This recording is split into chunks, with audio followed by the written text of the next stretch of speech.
Building block number 3 is building a positive outlook. What does that look like? What is a positive outlook and why is that important? Positive outlook can involve optimistic thinking. Say they're having a difficult day, a stressful day, but you know what? Tomorrow's a new day.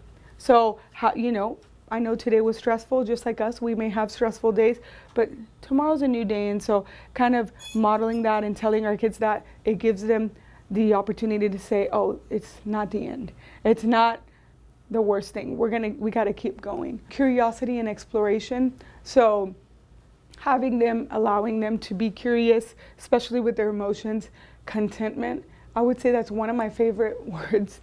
I love contentment because oftentimes we talk about happiness, but we also need to teach our kids to be content.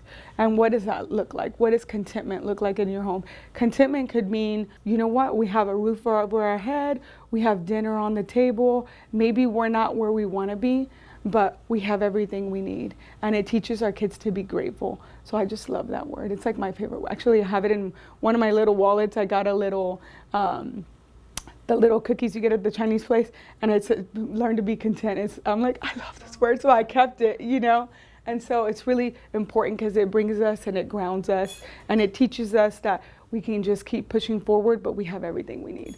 And so encouraging optimism, what does that look like? Encouraging goals, maybe something they're learning. They could be in a new sport and they're learning soccer.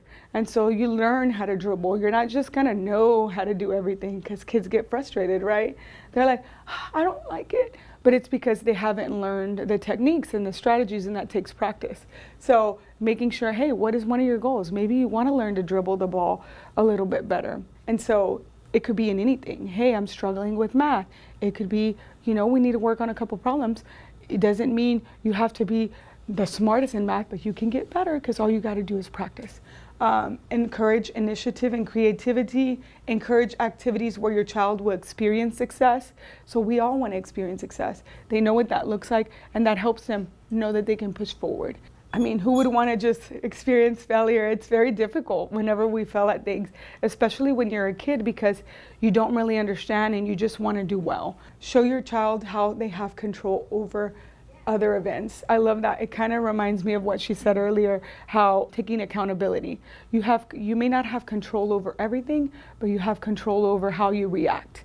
So that's a big one. And I always tell my parents that we may not have control over that person, your child, your parent, or your spouse, but actually you do have control on how you're handling the situation, how you react to the situation. And that makes all the difference. Point out what your child does well. Try to do that. If we can praise them, that really, really helps. It brings their self-esteem up. They feel like they're capable of trying new things. And if they fail, that's okay. That's how you learn. That's how you improve. Talk about the good side. Encouraging curiosity. Encourage your child to decide what to do.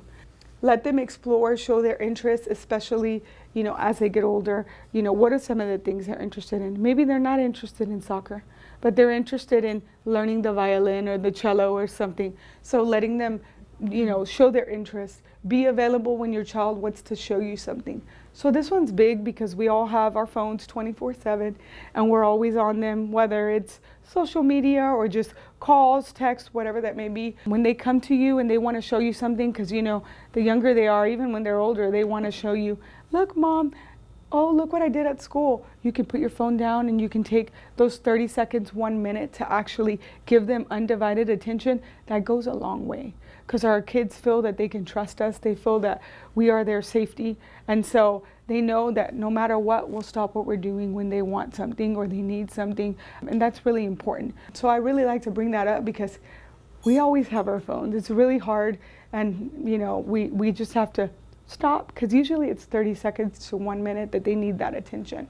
Ask questions and make comments. They want to know. They want to see that we're interested in what they're interested in. Help your children learn to find more information. So instead of solving it for them, how can they figure that out themselves? So encouraging contentment. Model being appreciative and grateful, which we talked a little bit about. Talk about the day's highlights. I really like that. As soon as, they get in the car or when they get home, oh, what was the best thing about your day? It doesn't have to be, how was your day? Because what do they give us as a response? Good. They're like, good.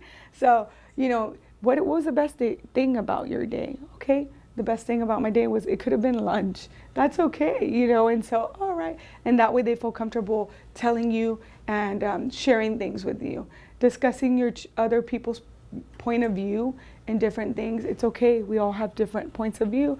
We all come from different backgrounds, but that really teaches our kids that we don't have to be right. We don't have to know all. Discuss accepting feelings that can't be changed. Discuss accepting feelings that can't be changed. Yes. So making sure that, hey, there's certain things we can't change, but we can deal with, you know, how we react to things, how we handle situations. Foster involvement in meaningful activities. Encourage your child to slow down and take in their world. So it could be, hey, you know what? When we're at the dinner table, no one has screens, cell phones, and that gives them an opportunity to just be with each other, live in the moment, be present. And that's really important because we do always have cell phones. It could be, hey, we're gonna go out and do something, but no one's gonna have any type of electronic. And that really helps them. It could be we're walking in the park and they'll pay attention to the birds and the noises and the peace that there is without those electronics.